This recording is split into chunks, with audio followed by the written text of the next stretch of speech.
وهل يكب الناس في النار على وجوههم أو على مناخرهم إلا حصائد ألسنتهم.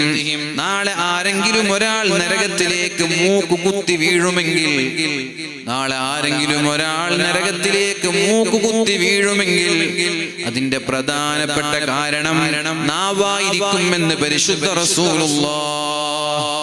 അപ്പൊ നാവിനെ സൂക്ഷിക്കുന്ന ഒരാളും നാളെ നരകത്തിൽ വീഴൂല. നരകത്തിൽ വീഴുന്നവരൊക്കെ വീഴുന്നത് നാവ് സൂക്ഷിക്കാത്തതിന്റെ പേരില.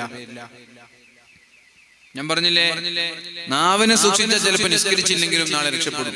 നിസ്കരിച്ചവനൊക്കെ നാവിനെ സൂക്ഷിക്കാത്തവനാണെങ്കിൽ അയാൾ രക്ഷപ്പെടൂല.